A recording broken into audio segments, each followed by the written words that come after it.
ये नरेंद्र मोदी की खासियत है, ये चीज तुम उनसे सीख सकते हो। नहीं तो राहुल गांधी प्रधानमंत्री होते।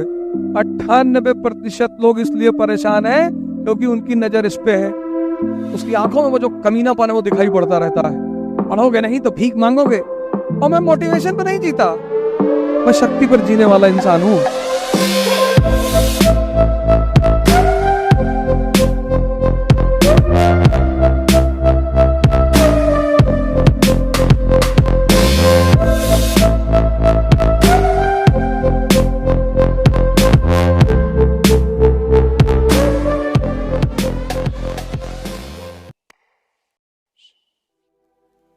ये चीज भगवान ने अपने हाथ में रखी है।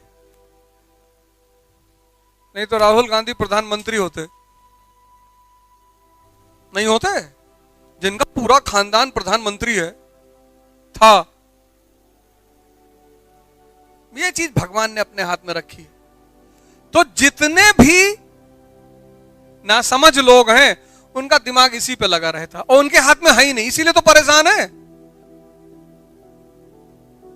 98% लोग इसलिए परेशान हैं क्योंकि उनकी नजर इस पे है। अब बिना फल की चिंता किए काम करना महानता का लक्षण है। बहुत कम 2%, नरेंद्र मोदी 2%। यह आदमी काम करता रहा। उम्र के अंतिम पड़ाव पर प्रधानमंत्री। 10 साल पूरा हो रहा जाना है, 24 हार भी जाए तो कोई फर्क नहीं पड़ेगा। वो बोले हैं कि 15 अगस्त को सब लोग मिट्टी उठा के सेल्फी लेकर अपलोड करो। प्रधानमंत्री हैं, करना तो पड़ेगा ही, राजा का आदेश है। वो सब अलग बातें हैं। लेकिन इस आदमी ने अगर इसकी चिंता की होती, इसके सारे दोस्त इसकी चिंता कर रहे थे। काम करना है, इस आदमी ने काम नहीं छोड़ा, काम करता रहा।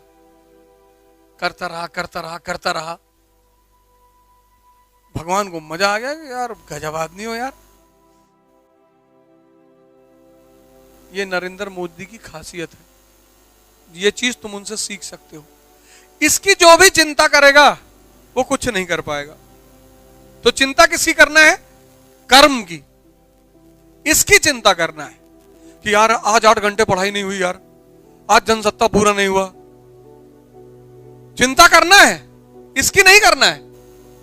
हाथ में ही नहीं है तुम्हारे। सर मेरा सिलेक्शन अगर नहीं हुआ तो?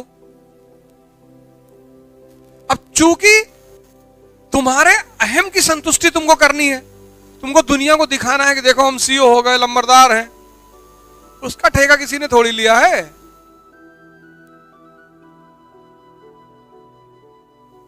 तुमको अपने अहम की संतुष्टि करना है, एसडीएम बनना है, गांव वालों को दिखाना है, पड़ोसी घर में आग लगवानी। यहां जितने लोग तैयारी कर रहे हैं 80% इसी रोग से ग्रसित हैं। हमारा रिश्ता आया था और हमारे पटीदार हैं, वो कह दिया कि लड़का थोड़ा सा गांजा पीता है। और गांव वाले इस सब चीज में बड़ा मजा लेते हैं। सभी लेते हैं, शहर वाले नहीं लेते, ये भी लेते हैं, सब लेते हैं। और जान जाते हैं कि तिलकहरू आए हैं और रास्ते के दोनों कोने मिलेंगे कि यार चौबे की यहाँ गए रहा। अच्छा वो जितेंद्र वक्त शादी आदि बढ़िया है, लड़का है। एक बार गांजा पीते पकड़ा गया रहा, लड़का ठीक है लेकिन वैसे कोई बात नहीं है। पता लगा 4 साल से तुम्हारी शादी ही नहीं हो रही, अब तुमको बदला लेना है। इसका ठेका भगवान ने थोड़ी ले रखा कि तुम्हारे बदले की भावना को पूरा करे वो।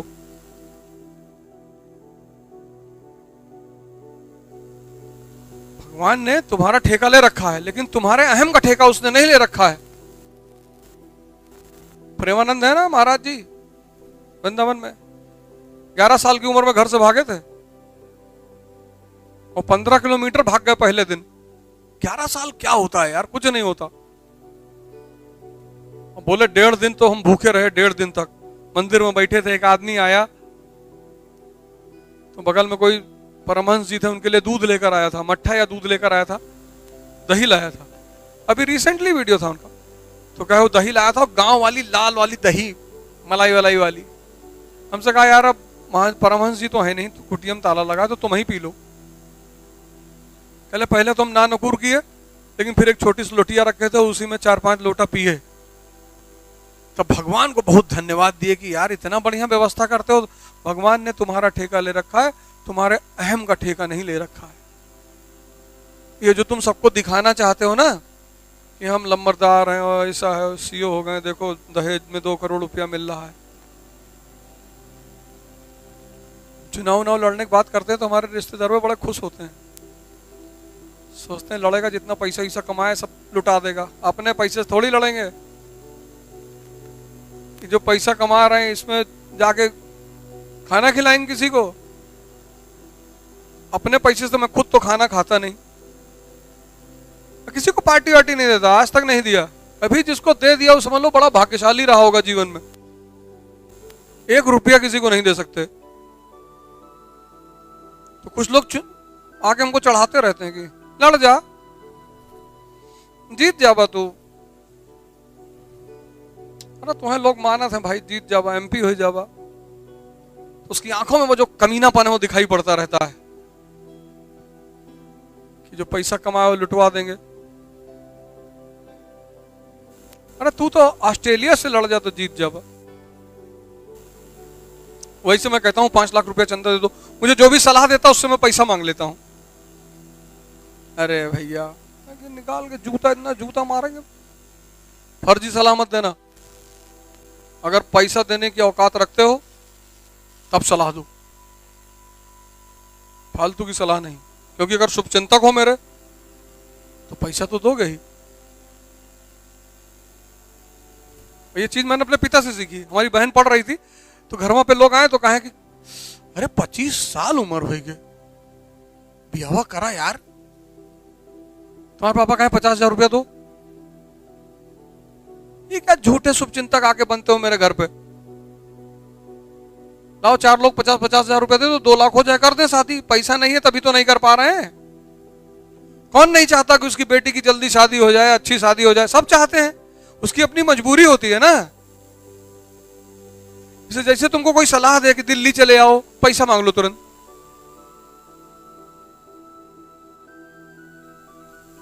अगर बहुत सारी सलाहों को अपने जीवन में रोकना चाहते हो तो सबसे बड़ा सूत्र यही है, पैसा मांग लो। तो तुमको पढ़ाई में इंटरेस्ट अगर नहीं पैदा होगा तो तुम कभी पढ़ नहीं पाओगे, और जब पढ़ ही नहीं पाओगे तो सिलेक्शन कैसे होगा? तो सबसे पहला काम यह करना है कि पढ़ाई में रुचि पैदा करना है। अब सवाल उठा कैसे? तुम देखो जहां भी रुचि है वहां स्वतः जाने का मन करता है। बच्चों से कह दो मॉल चलना है, 2 बजे रात में उठ के तैयार हो जाते हैं, चलो। खुद ही पैंट उठा लाएंगे सब, वाटर पार्क चलना, चलो।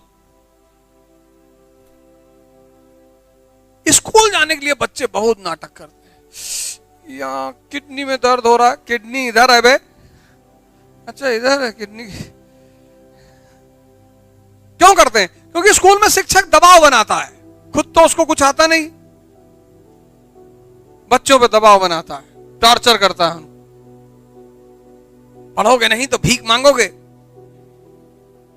तुम भी तो भीख है मांग रहे हो। कितनी सैलरी है बे? पटना में मैं था, मेरे एक शिक्षक वहां पे हैं, उनको कल मैंने बुलाया, सम्मानित किया। एक ही शिक्षक, उस आदमी ने मुझे कभी डिमोटिवेट नहीं किया, कभी नहीं। हालांकि उन्होंने मंच पे कहा कि यार आज ये जो कर रहा है किसी को भरोसा तो हो नहीं रहा है, लेकिन मुझे इस लड़के से लगाव था। और ये बात एकदम सही है, ये शिक्षक का धर्म है। एक टीचर थे जो मेरे कंधे पे हाथ रखते थे। क्या बे, आर्मी से थे, और हमको छोड़कर बहुत लोगों को मारा उन्होंने। फौजी आदमी जिसको पकड़ ले मार दे 20-25 हाथ, पर हमको कुछ नहीं बोलते। बोले बे तुम कुछ करोगे बे, तुम्हारे अंदर एक अदा है। हम कहे सर हमको पता नहीं चल रही। बोले है। और मैं मोटिवेशन पर नहीं जीता, मैं शक्ति पर जीने वाला इंसान हूं, ध्यान करने वाला, साधना करने वाला, योग करने वाला। मन कैसे मुझे राय दे देगा तुम्हारा नहीं होगा? ईंटा लेके कूच देंगे इसे। जैसे तुमको डर लगता है, ऐसे इसको मन को भी डर लगता है। तुम अपने मन को डरा ही नहीं पाए आज तक। विनय न मानत जड़त जल गए 3 दिन बीत, और बोले राम सकोप तब होय भय बिन होय न प्रीत। किसी को भी प्रेम करवाना उसको डराओ, इसको तुम डराते ही नहीं। तुम सुबह 4 बजे उठना चाहे तो उठना ही नहीं दे रहा है। एक दिन यहां से आगरा तक पैदल चले आओ, कि भाई तुम सुनते नहीं हो हमारी। देखो कैसे गिड़गड़ाएगा। खाना मत दो इसको। खाना ये नहीं, पेट को खाना क्या पता, खाना कौन मांगता है? ये कौन कहता थोड़ा आराम कर ले? ये कौन कहता खैनी बना लो थोड़ा मोमेंटम बन जाएगा? ये सब पेट थोड़ी कहता है, ये सब तो मन कहता है। यही तो तुम कहते हो कि मन कर रहा है चाय पी ले, मन कर रहा है थोड़ा एक राउंड हो जाए, मन कहता है आज अंडा करी बने। कभी तुमने कहा पेट कह रहा है? तो जब सब कुछ तुमसे मन कह रहा है,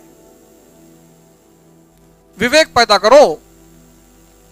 यही तो है विवेक। स्वामी विवेकानंद से एक आदमी ने पेरिस में कहा गुरुजी। बोले हाँ। बोले गुरुजी तुम बोलते बहुत हो, भगवान पे बोलते हो, गीता पे बोलते हो, धर्म पे बोलते हो, पर हम जो विषय देंगे शून्य पे बोलते हो, पर हम जो विषय देंगे नहीं बोल पाओगे। विवेकानंद कहा जूते पे बोलो। स्वामी जी ने कहा कि देखो भैया, जब जूता नया नया होता है तो काटता है। अच्छा, बोले तो जूता काटता है। बोले 1 साल पुराना हो जाए तो उसमें से आवाज आने लगती चू चू कर। तो बोले जूता बोलता भी है। बोले जो लोग जन व्यवहार की भाषा नहीं समझ पाते उनको जूता मारना पड़ता है। उनको कहा जाता है कि ये जूते के यार हैं, जूता दोस्त भी है। बोले जिसको मिर्गी आ जाती है उसको सुंघाया जाता है, जूता औषधि भी है। जो फुटबॉल में सबसे ज्यादा गोल मारता है उसको गोल्डन बूट दिया जाता है, जूता सम्मान भी है। तो देखता रहा इसे स्वामी जी को। अरे बोले और सुनो, बोले पश्चिम सिनेमा में जब कोई अच्छी सिनेमा बनाता है तो उसको गोल्डन बूट अवार्ड दिया जाता है, जूता अवार्ड भी है। और बोले जूता राजा भी है। कहा कैसे? कहा जब रामचंद्र जी जंगल गए तो भरत उनका खड़ाऊ सिंहासन पर रखकर राज किए, तो जूता महाराज भी है। बोले जाओ वे इंडिया से आए हैं, हम ध्यान करते हैं। ध्यान कि जो तुम पश्चिम में पढ़ते हो ना, हम पढ़ने पे ज्यादा भरोसा नहीं रखते, हम ध्यान करते हैं, अपनी अंतर्दृष्टि का विकास करते हैं। रिक्शे वाला भंडारा करा सकता है?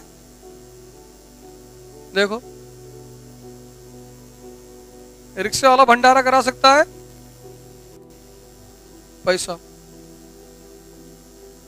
पैसा पैसा। अरे एक मुट्ठी आटा जमीन पे डाल देगा, चींटियां खा लेंगी, हो गया भंडारा। भंडारा खिलाना ही तो है। एक मुट्ठी चावल छत पे फेंक देगा, चिड़िया खा लेंगी, हो गया भंडारा। 10 रोटी निकाल के 5 गाय को खिला देगा, 5 कुत्ते को खिला देगा, हो गया भंडारा। इन दुष्ट इंसान को खिलाने से क्या फायदा? खाएगा भी भंडारे का, गाली भी देगा, नमक साले ज्यादा डाल दे।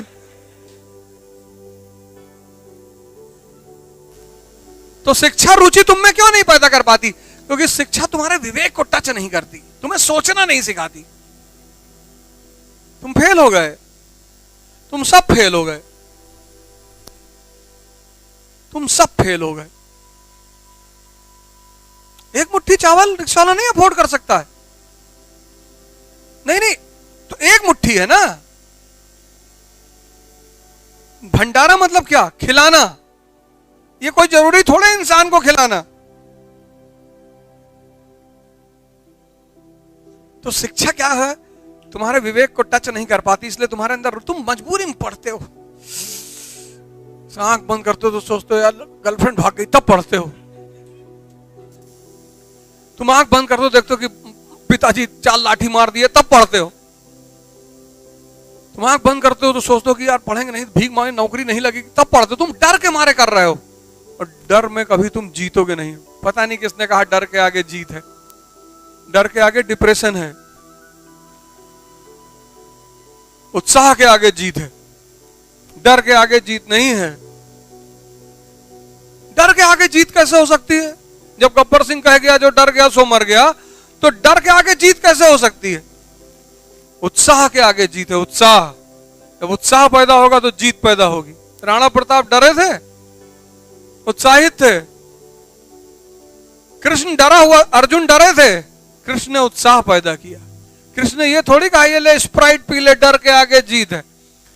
ये विदेशी कंपनियां इस देश को मूर्ख बनाती हैं। देखो लिखती है डर के आगे जीत है, कहां है दिखाओ जरा हमें। और किसी ने विरोध नहीं किया, किसी ने विरोध। इस 1 अरब 50 करोड़ के देश में स्प्राइट पे मुकदमा कर दो, तुम लोग को पैसा देगा वो। उल्टा सीधा स्लोगन बनाते हैं, डर के आगे जीत है। डर के आगे डिप्रेशन है, उत्साह के आगे जीत है।